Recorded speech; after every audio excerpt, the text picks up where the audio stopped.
19절을 자매님이 20절을 형제님이 읽어서 24절까지 읽어보겠습니다. 시작. 그런즉 율법은 무엇이냐? 범법함으로 더하여진 것이라. 천사들을 통하여 한 중보자의 손으로 베푸신 것인데 약속의 자손이 오시기까지 있을 것이라. 그 중보자는 한 편만 위한 자가 아니나 하나님은 한 분이시니라. 그러면 율법이 하나님의 약속들과 반대되는 것이냐? 결코 그럴 수 없느니라. 만일 능히 살게 하는 율법을 주셨더라면 의가 반드시 율법으로 말미암아 쓰리라. 그러나 성경이 모든 것을 죄 아래 가두었으니 이는 예수 그리스도를 믿음으로 말미암는 약속을 믿는 자들에게 주려 함이라. 믿음이 오기 전에 우리는 율법 아래에 매인 바 되고 계시될 믿음의 때까지 갇혔느니라. 이같이 율법이 우리를 그리스도께로 인도하는 초등교사가 되어 우리로 하여금 믿음으로 말미암아 의롭다함을 얻게 하려 함이라. 아멘. 한 여인이 아주 불운한 결혼을 하게 되었습니다. 그녀의 남편이 어찌나 가혹하고 또 무자비하고 사랑이 없는 남자였든지 이 아내를 마치 일하는 가정부처럼 여기는 것이었습니다. 그 남편은 출근할 때면 노트에 그날 하루에 해야 될 모든 임무들을 빽빽이 적어서 아내에게 건네주고는 내가 돌아올 때까지 다 해놔. 그 말만 남기고 사라지는 그런 남편이었습니다. 퇴근하면 한 손에 노트를 들고 다른 한 손으로는 그녀가 한 모든 집안일들을 점검하는데 창틀에서 손을 이렇게 먼지를 닦아내서는 이 집에서 하루 종일 놀기만 하는 옆에 내가 일도 안 하고 이게 뭐 하는 거야? 너무 귀에 익숙한 말투다 하시는 분들에게 특별한 기도를 드리고 싶습니다. 그러니 늘 이 남편이 오는 시간이 되면 아내는 어떻게든 그 일을 다 해놓으려고 애를 쓰지만 워낙 일이 많아서, 원래 집안일이라는 게 그렇지 않습니까?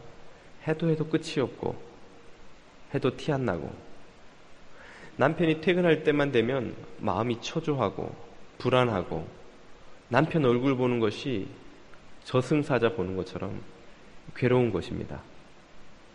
그렇게 하루하루 괴로운 나날들을 보내는 중에 하나님의 특별한 은혜로 그 남편이 죽어버렸습니다. 그래서 그녀가 재혼을 하게 되었는데, 새롭게 만난 남편은 그렇게 인자하고 자비롭고 너그러울 수가 없는 것입니다. 그는 늘 아내를 향해 사랑한다는 고백을 하고 아내의 요리 솜씨를 칭찬하고 아내의 집안일을 도와주고, 출근할 때 어떤 그날 할 일의 목록 따위를 남기지 않았습니다. 따뜻하게 포옹해주고 입을 맞춰주고 사랑해 라는 닭살 멘트를 날리고는 출근을 합니다. 집에 돌아오면 늘 장미나 백합 같은 꽃을 준비해 와서 아내에게 건네주며, 당신보다 예쁜 꽃을 찾으려고 애를 썼지만 실패했어 라는 징글징글한 멘트를 날리고 했죠. 김도환 목사가 늘 설교 시간에 자기 이야기를 너무 많이 해서 죄송한데 오늘도 용서를 부탁드립니다. 그렇게 아내가 남편으로부터 사랑을 받다 보니까 이 남편을 위해서 아내가 더 맛있는 음식을 하고 싶은 거예요. 더 깨끗한 집에서 남편과 살고 싶은 거예요. 더 예쁘게 장식을 해놓고 아내와 이 남편과 함께 살고 싶은 거예요. 그래서 남편이 올 때가 기다려져서 남편이 오면 보여주려고 집을 깨끗하게 청소해놓고 정리를 해놓고 철마다 커튼을 바꿔가면서 식탁보를 예쁜 것으로 바꿔가면서 또 맛있는 음식을 준비하면서 그렇게 남편을 위해 아주 행복하게 살았다는 것입니다. 그러다가 우연히 청소를 하다가 노트를 한 권 발견했습니다. 이 노트는 전 남편이 예전에 그녀에게 날마다 적어주고 갔던 그 일의 목록이 적힌 그 노트였습니다. 그 노트를 보고 그녀는 깜짝 놀랐습니다. 왜냐하면 거기에 적혀있는 수많은 목록들보다 더 많은 일을 자신은 지금 기쁨으로 즐겁게 행복하게 해내고 있다는 것을 깨달았기 때문입니다. 그 일의 목록을 주며 끊임없이 잔소리를 해대도 하지 못했던 그 많은 일들을 사랑하는 남편을 위해서 자신은 지금 기쁘게 하고 있다는 것을 깨닫게 된 것이죠. 그래서 이 남편과 오래오래도록 행복하게 잘 살았다는 이야기입니다. 짐작하셨겠지만 이 이야기는 비유이지요. 이 이야기에 등장하는 전 남편과 이 새 남편은 각각 율법과 그리스도를 상징합니다. 율법주의는 율법을 통해서 우리에게 더 거룩하게 살라고, 더 바르게, 더 신실하게 살라고 끊임없이 압박을 가하지만 실제로는 우리를 거룩하게 변화시키는데 아무런 효과가 없습니다. 그러나 예수 그리스도는 우리에게 거룩하게 살라고 하시기 전에, 구원받을 자격을 갖추라고 하시기 전에 당신이 생명을 바치셔서 우리를 구원하셨습니다. 우리를 이미 거룩하게 하셨습니다. 그리고 그 거룩하게 해주신, 생명 주신 사랑에 감격해서 그 사랑에 반응하며 살아가는 성도들은 율법주의가 해내지 못했던 거룩하게 변화되어가는 삶을 비로소 살 수 있게 되는 것입니다. 바로 이것이 율법주의적 삶과 복음적 삶의 차이입니다. 참된 거룩은 복음적 삶에서만 가능하다는 것이지요. 예수 그리스도의 그 보혈의 능력으로만 가능하다는 것이지요. 주님은 이 갈라디아서를 통해서 우리에게 율법주의적 삶이 아닌 복음적 삶을 살 수 있도록 초청하고 계시는 것입니다. 이 부름에 응답하여, 이 초청에 응답하여 복음적 삶을 사시는 여러분 되시기를 축원드립니다. 오늘은 갈라디아서 연속 설교의 9번째이자 마지막 설교입니다. 참 오래도록 갈라디아서를 들어오시느라고 한 번만 더 들으면 진짜 갈라설 것 같은 분들을 위해서 오늘 마치려고 합니다. 갈라디아서에서 우리는 율법주의의 저주를 살펴보았습니다. 어떻게 율법주의가 우리를 저주 아래 가두는지, 그리고 복음이 우리를 어떻게 그 저주로부터 해방시키는지를 살펴보았죠. 그리고 해방된 자유로운 성도들이 어떻게 거룩한 삶을 살아갈 수 있는지 그 윤리 원칙을 사랑의 법과 성령의 법이라는 원칙에 의해 살아가게 됨을 살펴보았습니다. 이제 오늘은 마지막까지 남은 질문 한 2가지 정도를 살펴봄으로써 갈라디아서를 마치려고 합니다. 오늘 살펴볼 2 질문은 이런 것입니다.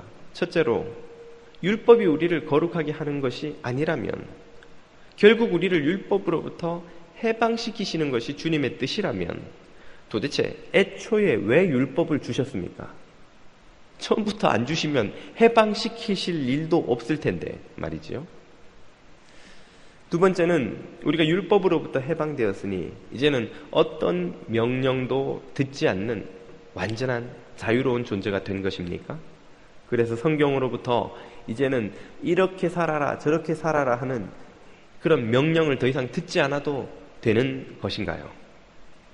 이 2가지 질문을 한번 다루어 보고자 합니다. 먼저 율법을 왜 주셨느냐? 율법주의를 공격하는 이 갈라디아서를 계속 읽다가 보면 우리는 마치 율법이 불필요한 것이고 아무 소용이 없는 것이고 심지어 악한 것이라는 생각까지 듭니다. 초대교회는 실제로 에비온파라는 이 이단들이 구약의 율법을 기독교 신앙에서 다 제거해야 한다고 주장하기까지 했습니다. 오늘날에도 율법을 아예 아무것도 아닌 것으로 치부하려고 하는 이들이 간혹 있습니다. 그러나 예수님의 태도를 보면 율법은 결코 불필요하거나 무용하거나 악한 것이 아닙니다. 마태복음 5장 17절을 보시면 예수님의 이런 말씀이 나오지요. 내가 율법이나 예언자들의 말을, 율법과 예언자, 구약 성경을 말하는 것입니다. 이 구약 성경을 폐하러 온 줄로 생각하지 말라. 폐하러 온 것이 아니라 완성하러 왔다. 예수님의 의도는 율법을 완성시키는 것입니다. 불완전한 율법을 완성시키고 왜곡되게 이해되고 사용되는 율법을 바로 그 애초의 용도에 맞게 바로 사용하시려는 것이지요. 그래서 예수님은 십자가에서 다 이루었다고 말씀하셨던 것입니다. 율법의 요구를 다 이룬 것입니다. 구약의 율법서와 선지서가 가리키고 있는 장차 이루어질 예언의 성취에 대한 그 모든 기대를 예수님이 십자가에서 죽으시고 부활하심으로 다 완성시킨 것입니다. 다 이루신 것입니다. 더 이상의 완성이 필요하지 않도록 완전히 이루신 것이지요. 이것이 예수님의 의도라면 결코 율법이 불필요하거나 악한 것이 아니라는 사실을 우리가 알게 되죠. 율법의 용도가 무엇이냐를 알기 위해서는 먼저 절대 율법의 용도가 아닌 것은 무엇인지를 살펴봐야 되는데요. 그것은 수도 없이 제가 갈라디아서를 통해 강조했습니다만 다시 한번 확인하지 않을 수 없는 것으로 율법이 절대로 우리를 구원해 줄 수는 없다는 것입니다. 오늘 본문 21절은 이렇게 말하죠. 세 번역으로 보십니다. 그 중개자 모세가 준 율법의 생명을 그 중개자 모세가 준 율법이 생명을 줄 수 있는 것이었다면 의롭게 됨은 분명히 율법에서 생겼을 것입니다. 이 말은 율법이 우리를 의롭게 하거나 생명을 주는 존재가 아니라는 이야기죠. 율법주의의 주장이 틀렸다는 것입니다. 율법주의는 네가 이 율법을 지킴으로 선하게 삶으로 거룩하게 되고 하나님께 인정받고 구원받을 자격을 스스로 획득하라고 가르치지요. 그러나 율법은 그런 용도로 주신 것이 아니라는 말입니다. 그것을 21절이 분명히 지적하죠. 그러면 무슨 용도로 주신 것입니까? 19절을 보면 이렇게 나옵니다. 그러면 율법의 용도는 무엇입니까? 율법은 약속을 받으신 그 후손 누구일까요? 바로 예수 그리스도입니다. 구약 창세기부터 말라기까지 모든 성경이 약속하고 있는 누군가가 오실 것이다. 메시아가 오실 것이다. 그 메시아가 너희들의 대망을, 그 약속의 성취를 기대하는 그 마음의 소원을 들어주실 것이다 하는 그 약속의 성취의 후손 그리스도께서 오실 때까지만, 그리스도가 오실 때까지 어떤 역할이 있다는 거예요. 그 역할이 뭡니까? 범죄들 때문에 사람들이 하도 죄를 지으니까, 사람들이 하도 죄로부터 해방을 받지 못하니까 덧붙여 주신 것입니다. 이게 도대체 무슨 말일까요? 사람들이 죄를 짓기 때문에 율법을 주셨다니? 이 말의 의미를 역시 사도 바울이 쓴 로마서를 보면 좀 더 분명하게 알 수 있습니다. 로마서 3장 20절은 이렇게 말하죠. 그러므로 율법의 행위로는 하나님 앞에서 의롭다고 인정받을 사람이 아무도 없습니다. 율법으로는 죄를 인식할 뿐입니다. 바로 여기에 율법의 정확한 기능이 명시되고 있습니다. 율법의 용도는 죄를 인식하는 것입니다. 율법 때문에 이게 죄라는 사실을 깨닫게 되는 것이죠. 비유하자면 온 세상이 검은색 천지인 곳에서는 회색이 자신이 흰색인 줄 압니다. 보라고, 이 검은색 천지인데 나야말로 흰색이지 않느냐고. 그런 회색이 정신 차리는 순간이 언제입니까? 진짜 흰색, 순백색이 등장하는 순간이죠. 순백색이 밝게 등장하면 자신이 결코 흰색이 아니었다는 사실을, 자기에게 검은색이 얼마나 많이 섞여 있었는지를 회색이 비로소 깨닫게 되는 것입니다. 바로 이것이 율법의 기능이에요. 또 다른 것으로 비유를 해보자면 율법은 거울과 같습니다. 거울 때문에 우리는 우리의 지저분해진 모습을 알게 되지요.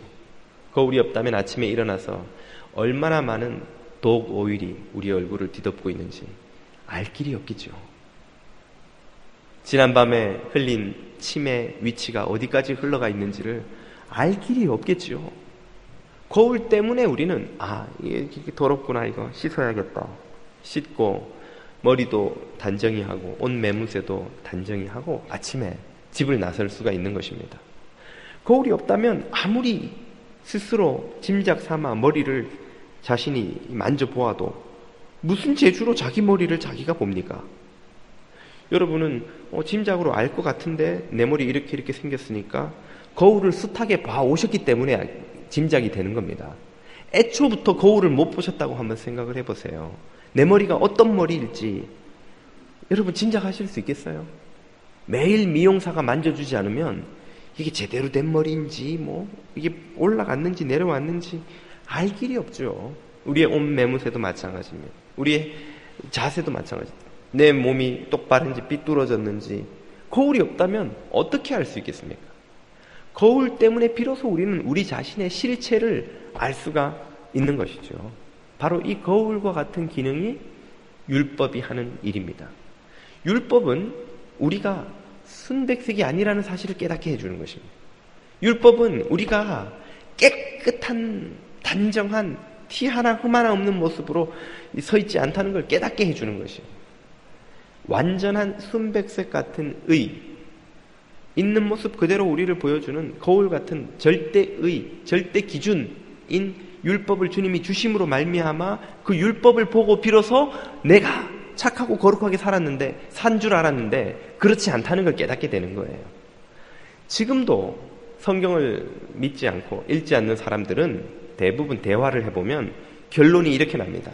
그래도 목사님, 저만큼만 살라고 하십시오. 그래요. 제가 성인은 아닙니다. 저도 거짓말도 하고 슬쩍도 해보고 했지만 저만큼만 살라고 하세요. 저는 법 없이도 사는 사람입니다. 세상에 살인자, 도둑, 사기꾼, 온갖 나쁜 놈들이 얼마나 많은데 저는 그런 짓을 저지른 적은 없습니다. 자기가 옳은 줄 압니다. 자기가 도덕의 기준인 줄 알아요. 자기처럼만 살면 괜찮은 삶을 사는 줄 압니다. 모든 사람이 공통되게 가지는 착각이에요. 심지어 감옥에 들어가도 사람들이 뭐라고 말하는지 아십니까? 에라 이놈아, 내가 도둑질은 해도 너처럼 사람 때리지는 않아. 사람 때린 사람은, 나는 사람 때려본 적은 있어도 죽인 적은 없어. 이놈아, 어떻게 사람을 죽이니? 나쁜 놈 같으니라. 살인한 사람은, 나는 차라리 인간을 죽였으면 죽였지. 그렇게 가난한 사람들 등쳐먹는 짓은 안 해. 이 사기꾼 놈아. 사기꾼은 뭐라고 하는지 아세요?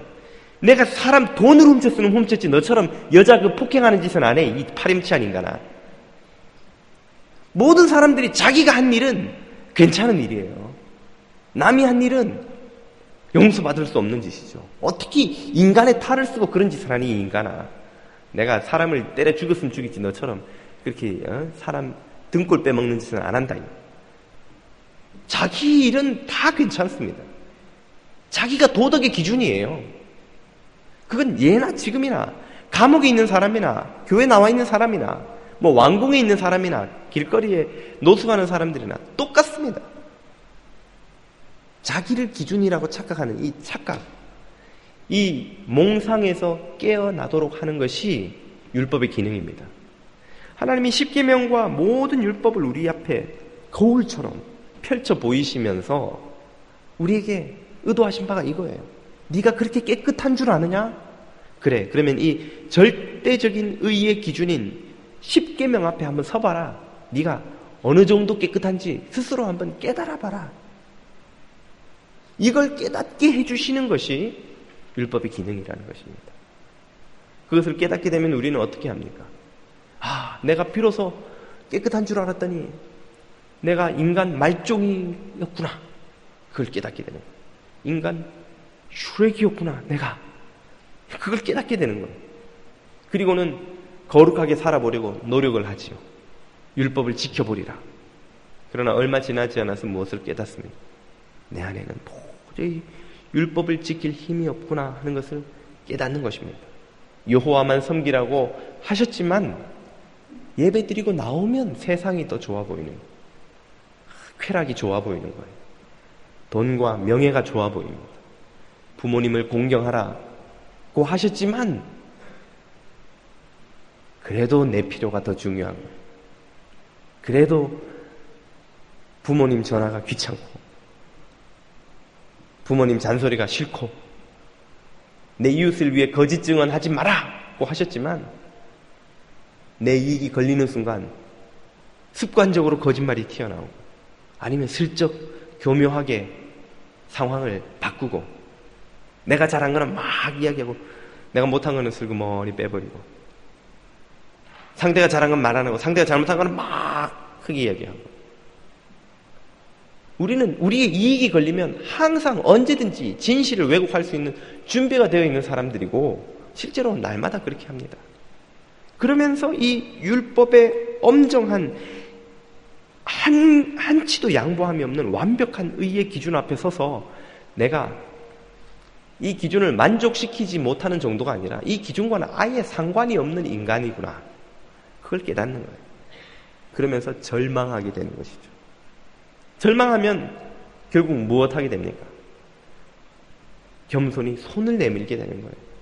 내가 수영 좀 하는 줄 알았는데 바다 한가운데 빠져보니까 이 차가운 수온의 얼음장 같은 물속에서 집채만한 파도가 때려치는데 캄캄한 밤에 무슨 재주로 수영을 해서 무슨 조오련 아니라 무슨 주오련이라도 말이죠. 수영을 무슨 수영하는 사람도 거기서 살아남지 못하는 거예요. 죽는 거예요. 몸이 얼어서 죽는 거예요. 아무리 잘생긴 남자도 이 여자를 건져야 되겠다고 애를 써도 빠져 죽잖아요. 디카프리오도 보세요. 빠져 죽잖아요. 무슨 재주로 자기가 삽니까? 그렇게 되면 무엇만 갈망하고 기다리게 됩니다. 저 뒷줄에 계신 분들은 지금 이해 못 하셨어요, 지금. 반응이 없으신데. 그때는 무슨 마음을 갖게 됩니까? 빨리 저 배에서 구명정이 와서 나를 좀 건져줬으면 하는 마음을 가지게 되죠. 이제 내 힘으로 도저히 여기서 살아나갈 방법이 없다. 왜 빨리 구명정이 안 오나? 그것만 바라보게 되죠. 그 마음이 바로 그리스도 앞에 서는 마음입니다. 내 힘으로 거룩하게 살아보려고, 신앙생활 잘해보려고, 정말 착하게 살아보려고 애를 쓰는데 해도 안 된다는 걸 깨달으면 주님, 저는 도저히 할 수가 없군요. 절망입니다. 포기합니다. 저를 살려주세요. 처음에는 나로 무리를 걷게 하소서. 무리를 걸을 줄 알았어요. 한 걸음, 두 걸음, 세 걸음. 베드로 생각에는 이쪽 발 빠지기 전에 이쪽 발 내밀고 이쪽 발 빠지기 전에 이쪽 발 내밀고 그럼 될 것 같았는데 어느 순간인가 빠져가거든. 주여 나를 구원하소서. 그렇게 우리 힘으로 무리를 걸을 수 없다는 걸 깨닫고 주님 살려주세요. 이렇게 무릎 꿇고 겸손히 손을 주님 앞에 벌리는 순간이 바로 율법이 기다리는 순간입니다. 율법이 우리 앞에 서서 네가 이렇게 해도 못 사냐 이 인간아 라고 그 엄정한 기준을 들이댈 때 하나님이 기대하시는 것은 우리가 그 기준 앞에서 포기하는 거예요. 내가 거룩하게 산다고 자부하는 그 욕심, 그 자만, 그 교만을 포기하는 거예요. 그래서 예수님이 부자 청년에게 야 네가 나를 따르려거든 네 재물을 다 가난한 자들에게 나눠주고 나를 쫓으라 고 했을 때 의도하신 바가 바로 이것입니다. 그 부자 청년이 뭐라고 말했습니까? 내가 어떻게 하여야 영생을 얻으리까? 예수님의 답은 실제 답의 의도는 이것이죠. 네가 어떻게 해도 영생을 얻을 수 없다. 그리고 걱정하며 돌아가는 그 청년을 내 뒤를 보면서 베드로가 우리는 다 버리고 쫓았는데 주님 우리에게는 무슨 상이 있겠습니까? 부자가 천국 들어가는 것이 낙타가 바늘길을 통과하는 것보다 더 어렵다. 네? 그러면 그 당시에는 부자가 가장 축복받은 사랑받는 사람이거든요. 그 사람들이 안 되면 우리는 어떻게 갑니까? 그 사람도 안 되고 너희도 안 되고 사람으로서는 아무도 할 수 없으되 하나님으로서는 모두 할 수 있느니라. 그 예수님의 선포가 그 부자 청년의 에피소드의 마지막 결론입니다. 여기까지 안 가고 중간에서만 끊어서 보면 자꾸 그 재물을 나눠주는 것이 구원의 길이었나? 부자 청년의 뭐가 문제였을까? 뭐 탐욕이 문제였나? 물론 탐욕이 문제였죠. 문제였는데 진짜 그 스토리의 의도는 바로 그것입니다. 부자 아니라 부자 하렙이, 목사 아니라 목사 하렙이라도 천국 들어가는 것은 낙타가 바늘길을 통과하듯이 불가능한 일이다. 그러면 누가 구원을 얻을 수 있습니까? 아무도 구원 못 얻지. 너희들은 무엇을 해도 어떤 존재가 되려고 해도 구원을 얻을 수 없다.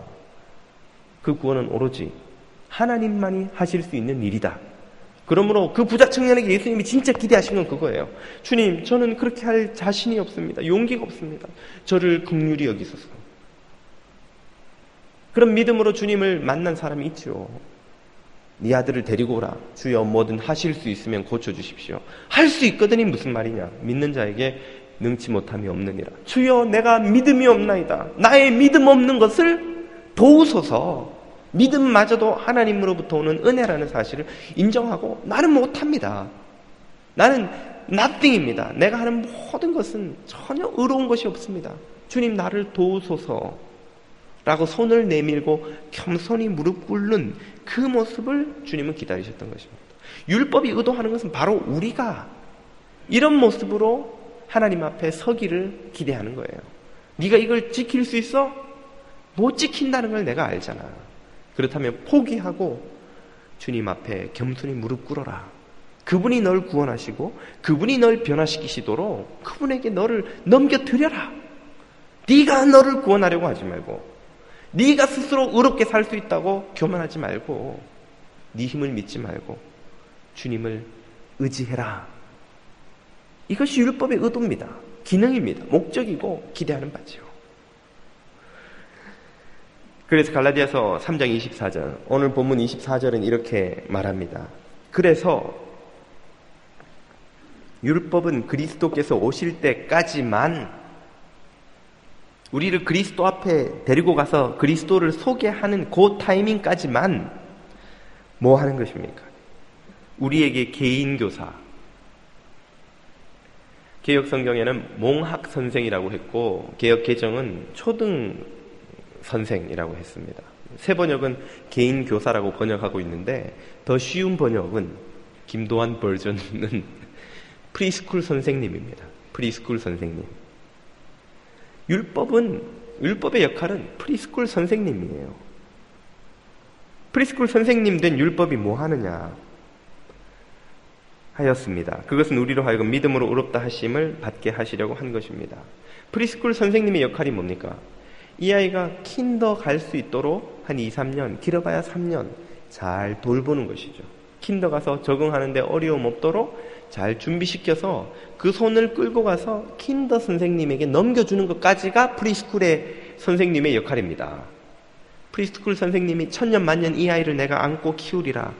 키울 수가 없지요. 프리스쿨에서 가르치는 그 커리큘럼 가지고 킨더 나이, 엘리멘터리 나이, 주니어 하이, 컬리지 나이의 청소년, 청년들을 가르칠 수 있습니까? 대학 가야 될 나이의 아이들한테 알파벳 가르치고 말이죠. 화장실 피피 가는 법 가르치고 이거 하면은 못 가르치죠. 프리스쿨 선생님이 어떻게 그걸 다 가르칩니까? 프리스쿨 선생님은 거기까지 자기 역할이 있는 거예요. 율법의 역할이 바로 이와 같은 것입니다. 우리를 절망하게 하고 주님의 은혜 밖에는 구원 얻을 길이 없다는 것을 깨닫게 하는 것까지가 율법의 기능이고 역할입니다. 그리고는 그리스도가 오셔서 우리를 탁 테이크하시면 그때는 율법이 손을 놔야 되는 거예요. 그래서 갈라디아서에서 사도 바울은 내가 율법을 대하여 죽었나니 율법과 빠이빠이 했나니 이 말이에요. 율법과 더 이상 상관없이 나는 사노니 이제 누구의 인도를 받아 누구와 더불어 살아가는 것입니까? 성령님의 인도를 받아 그리스도와 더불어 살아가는 것이지 율법과 더불어 살아가는 것이 아니라는 것이죠. 그래서 우리는 율법으로부터 자유케 되고 해방케 된 성도가 된 것입니다. 사랑하는 여러분, 그러므로 율법을 주신 주님의 의도는 참으로 우리를 복되게 하시려는 것입니다. 그러므로 율법은 선한 것입니다. 율법은 우리를 그리스도에게로 인도하는 하나님의 도구였습니다. 그러므로 참 율법을 우리가 받았다는 것은 복이지요. 행복이지요. 그것이 율법주의로 왜곡되지만 않는다면 율법은 하나님의 율법은 하나님의 선물임에 틀림없습니다. 사랑하는 여러분, 우리는 이제 그리스도의 손을 잡고 성령님의 인도를 받아 살아가는 백성이 되었습니다. 그런 자유와 복의 삶을 누리시길 축원드립니다. 마지막으로 한 가지만 더 의문을 해결해 보자면, 이제 우리는 자유케 되었으니, 율법과 굿바이 했으니 어떤 명령도 받지 않은 채 살아가는 것이 맞는 것인가? 우리한테 더 이상 이래라 저래라 하는 말을 들을 필요도 없는 것인가? 하는 질문만 짧게 다루겠습니다. 그런데 이상하게도 갈라디아서를 보면요, 사도 바울이 4장 5장에서 복음을 선포하고 자유를 선포한 후에 6장에 가서 또다시 이래라 저래라 우리한테 명령을 합니다. 아니, 이때까지 율법의 명령을 받지 말라고 해놓고 이제 와서 또 무슨 명령을 하는 거야? 6장 2절, 7절 대표적인 구절 한두 개만 보시면, 여러분은 서로 남의 짐을 져주십시오. 그렇게 하면 여러분이 그리스도의 법을 성취하실 것입니다. 7절, 자기를 속이지 마십시오. 하나님은 조롱을 받으시는 분이 아니십니다. 사람은 무엇을 심든지 심은 대로 거둘 것입니다. 이 구절을 보니까 여전히 성경이 우리에게 이래라 저래라, 이거 하지 마라 저거 하지 마라 하는 말씀을 하고 계시는군요. 이 명령은 모두 사도 바울의 입을 통해서 선포되는 성령님의 명령입니다. 그렇다면 이때까지 우리가 들어왔던 율법주의의 명령과 성령님의 명령이 다른 것입니까? 다르다면 어떻게 다른 것입니까? 확실히 다른 것입니다. 아주 다른 것입니다. 어떻게 다른 것이냐? 율법주의의 명령은 우리를 정죄하고 판단하고 비판하기 위해서 주시는 명령입니다. 이렇게 살아야 너는 거룩해져. 못 살아? 오케이. 심판을 기다려. 너는 망할 거야. 넌 저주받을 거야. 이것이 율법주의가 우리에게 주는 명령의 의도지요. 그러나 성령님의 명령은 우리를 복되게 하고 살리고 참 변화되도록 하기 위한 은혜의 명령입니다. 비유를 해보자면, 제가 아내와 마켓에 가서 물건을 좀 고르고 있는데 한 세일즈맨이 저를 붙들더니만 기가 막히게 좋은 정수기가 단돈 300불에 나왔다는 거예요. 300불만 내시고 가져가셔서 이 정수기를 체험해 보라는 것입니다. 그러면 여러분 같으면 그 자리에서 300불을 덜렁 꺼내다가 정수기를 사시겠습니까? 아니죠. 고민을 해야죠. 이게 정말 좋은 정수기인가? 우리 집에 필요한가? 또 300불 가치가 있는 것인가?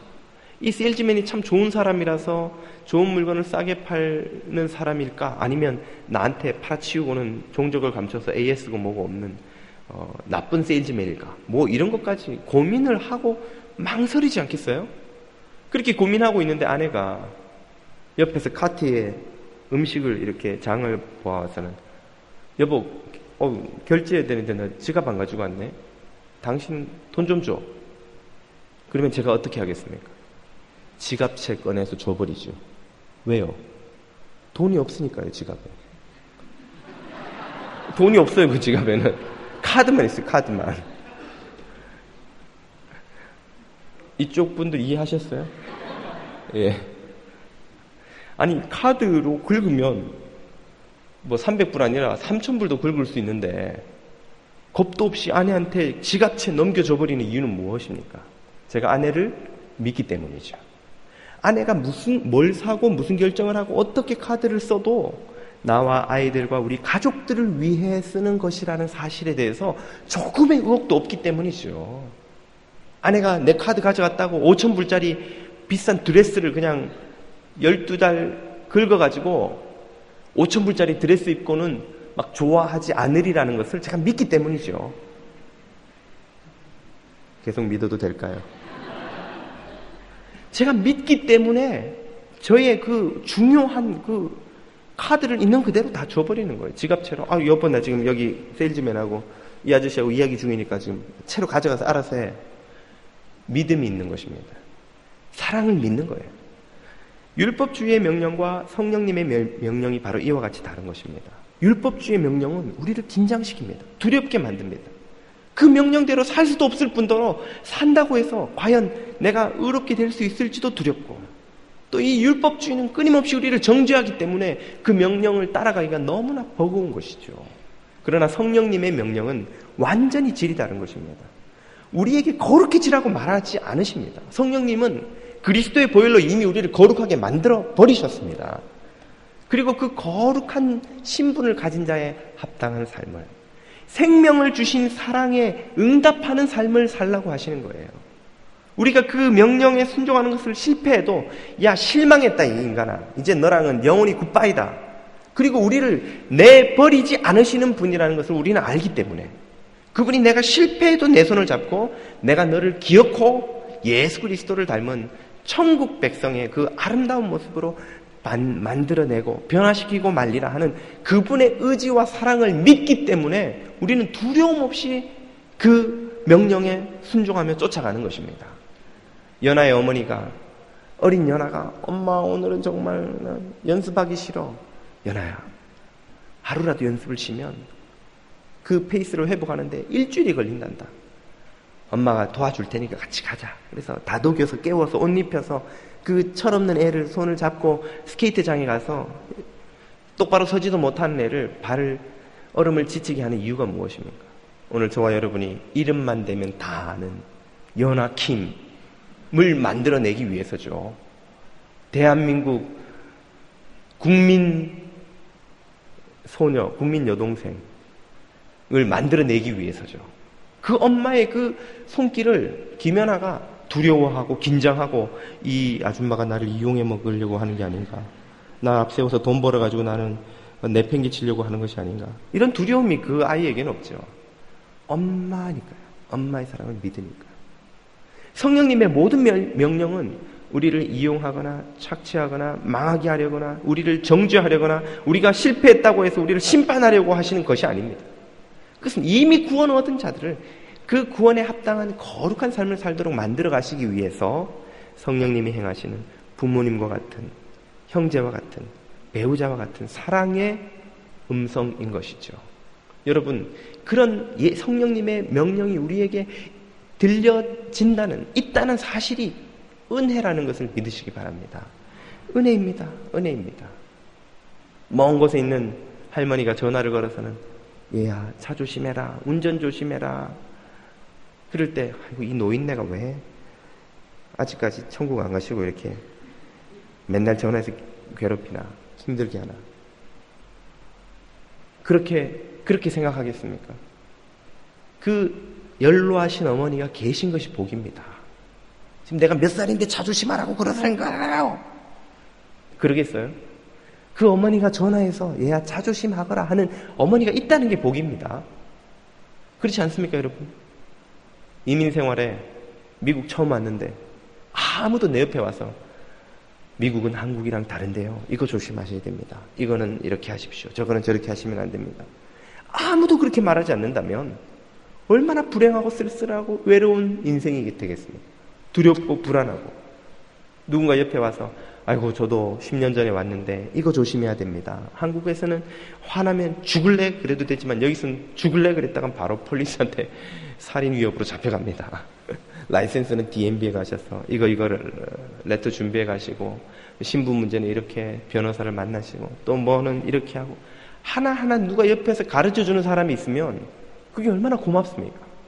얼마나 위로가 됩니까? 이민 생활에 아무도 나한테 관심 없는 줄 알았는데 누군가가 나를 그래도 옆에서 먼저 왔다고, 그래도 친구라고 교우라고 이렇게 도와주는구나.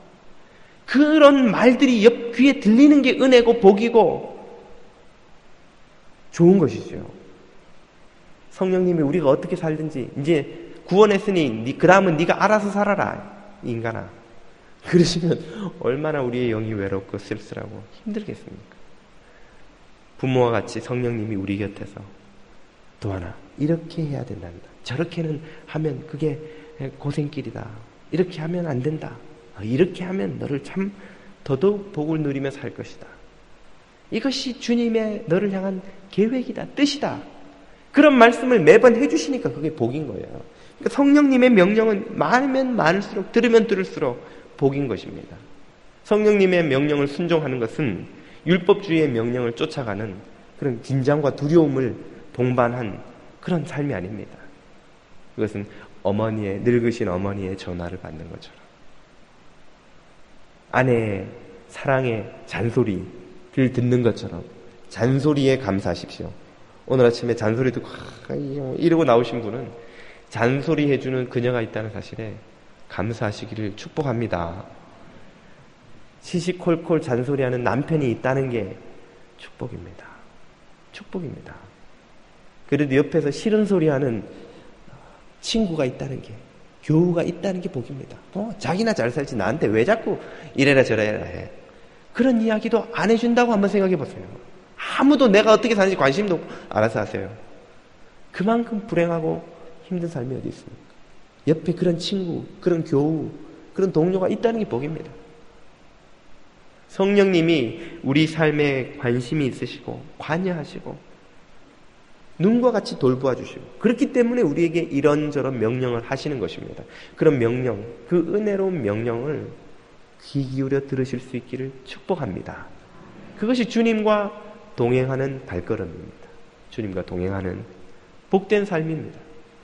성령님의 음성을 날마다 들으시는 여러분 되시기를 축원드립니다.